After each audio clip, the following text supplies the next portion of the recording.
Hey guys, how's it going? My name's Tyler. I'm with Revvin Reviews. I just wanted to start this video series, honestly, to keep you guys up in the loop with the new car news in the car world. Today we're going to be focusing on the new Lamborghini line of the Aventador, the Lamborghini Aventador S. So without further ado, let's go ahead and get started. All right, so Lamborghini just recently released that they are coming out with a brand new Lamborghini Aventador S. This is said to be better than the Aventador Coupe, better than the Aventador Roadster. Now, some interesting facts about it: when the Aventador was first released back in 2011, they initially said that they were only going to come out with 4,000 models.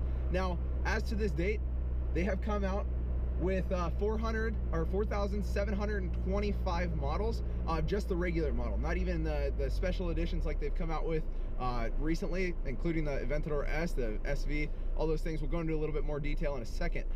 They've actually come out with 1,504 different production special models, or they've produced 1,504 models technically on top of the actual models that they were producing of the Aventador Coupe and the Aventador Roadster. So I just wanted to come today to talk to you guys about what the marketing scheme is behind Lamborghini. Now, I don't have any ties with Lamborghini. I'm not a Lamborghini owner or anything of that sort, and if I would be interested in buying a Lamborghini, I'd definitely wait a long time.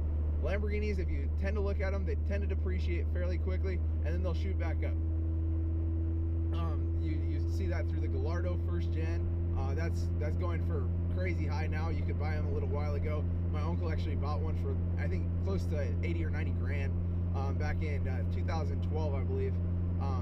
But now they're selling for $125,000, $130,000. So that was a good investment if you bought it when it was down.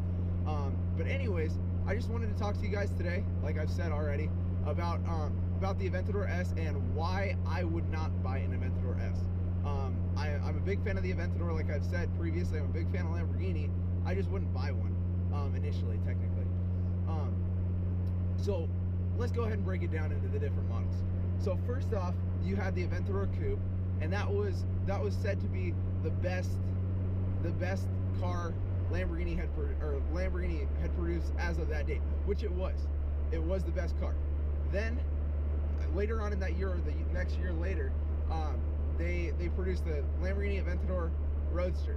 Now that's quite acceptable, because that's actually what they released when they released the number, quote unquote, when they initially released the Aventador. They said this is going to be a limited production, 4,000 units, coupes and roadsters. They announced it initially, coupes and roadsters, 4,000 of the cars.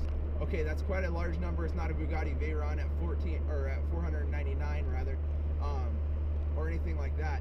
But it is technically a limited edition car. Sorry guys, I'm driving at 9:35 at night right now. It's kind of dark in California, and it's raining, or it has rained.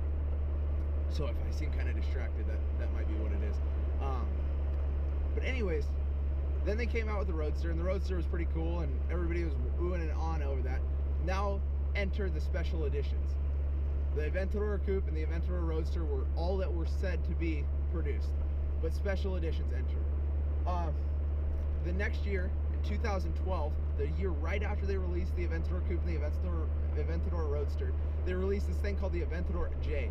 Now, it's a prototype car. There was only one produced, but it did look sick. As you guys can see right now, there was no windows, no roof. It just was a sleek design, kind of like one of the Gallardos that they made initially as a prototype as well. And I accept that too. I think that's cool to say, hey, this is a vision that we possibly have. Are you guys interested? And I don't think that there's anything wrong with it. However, that was one unit out of 1,504 that are going to be produced. The second unit was called the Dreamliner Edition. The second unit is the Dreamliner Edition. It was a blue and white paint job with black rims, and it was said to be modeled after the Boeing 787. I honestly don't know why they made that. It's probably something that they had to do with Boeing in order to get a free airplane or something. Who knows?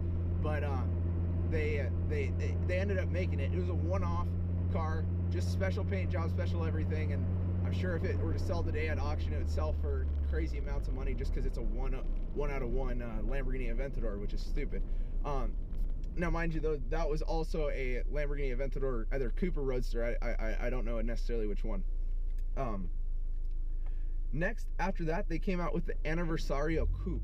The Anniversario was basically, and if you speak Italian or anything, please don't get all butthurt because I don't know how to pronounce Italian. But the anniversary edition basically was the 50th anniversary of a Lamborghini, and they produced the anniversary coupe basically. And shortly after that, in 2013 was the coupe, and also later on in 2013 was the roadster. So they produced two of those, and 1 second.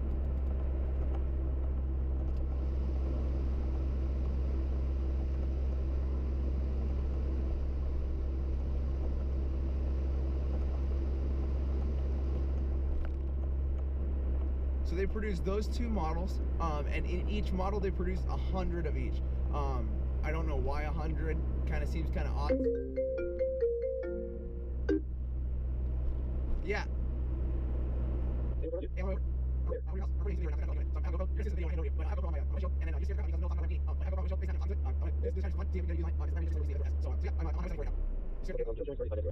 After the Lamborghini Aventador Anniversary Edition, they came out with the Lamborghini Aventador Airport version, or the Airport Edition, Airport Vehicle, whatever you may. And that, I have no clue in the world. I researched it to as full of extent as I possibly could find, and there is literally no reason that Aventador should have been made ever. I mean, it was made to taxi planes around on the runway, which makes no sense to me. It's just another one of their marketing campaigns, I guess. They have some weird fetish with planes, it seems, at least. After that, that was the only one. There was only one model of that, or one unit to be produced of that spec. And as you guys saw, it's a pretty cool looking car, but it's just kind of useless. After the Airport Edition, they ended up coming out with the world-renowned Veneno, however you want to pronounce it. I pronounce it Veneno. There's a lot of different pronunciations, but anyways, they came out with the Lamborghini Veneno. That car blew my mind until I realized that it was an Aventador with a body kit on it and a little bit of tune. That car blew my mind for the simple fact that it looked like an LMP1 car. It looked like the Audi R18 or the Porsche 919. I mean, it was just an insane, mind-blowing car that I was like, whoa, crap, that's a cool car. And that came out, I believe, in 2013. Yeah, it says 2013. Now, the Lamborghini Veneno was way ahead of its time in body looks.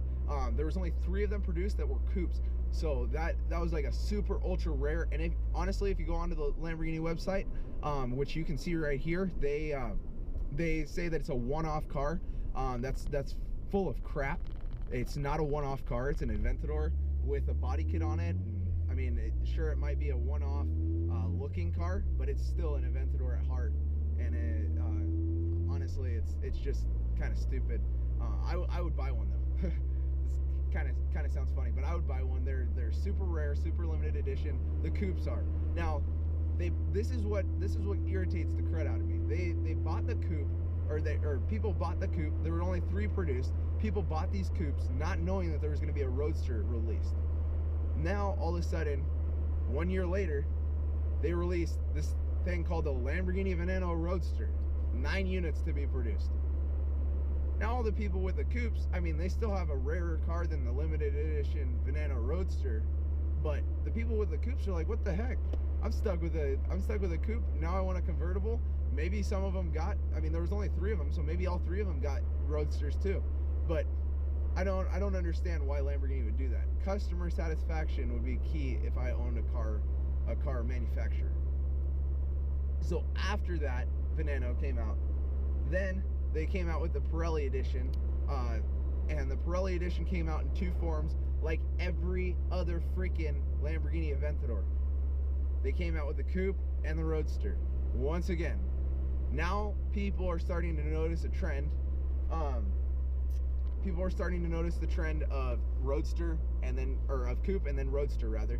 And so Lamborghini produced 100 coupes and 100 roadsters. That was it of that edition. Now mind you, these are special editions. These aren't the Lamborghini Aventador limited edition Aventador LP 700-4.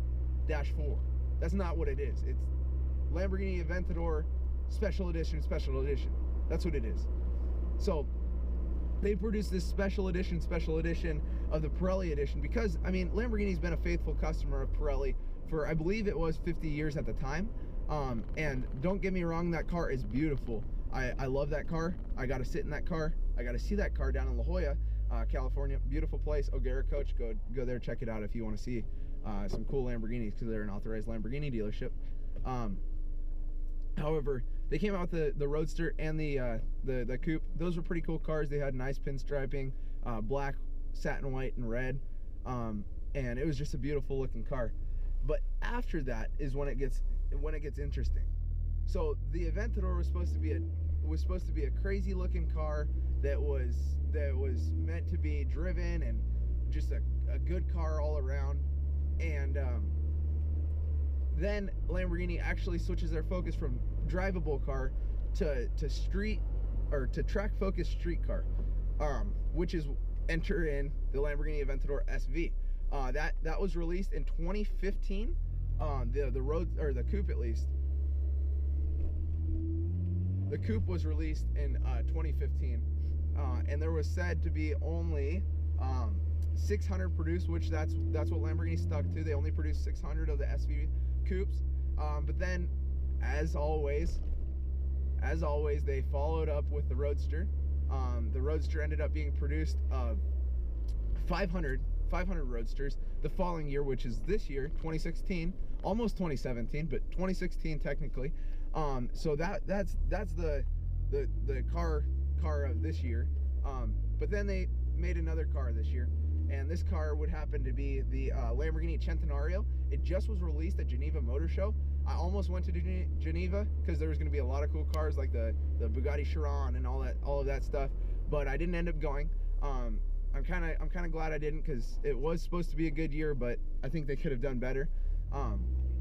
However, the Centenario is released, and it's this all carbon fiber Huracan Aventador hybrid baby looking thing, and it's said to have all this crazy power and all this cool stuff because it's the Centenario. It's a cool car and stuff.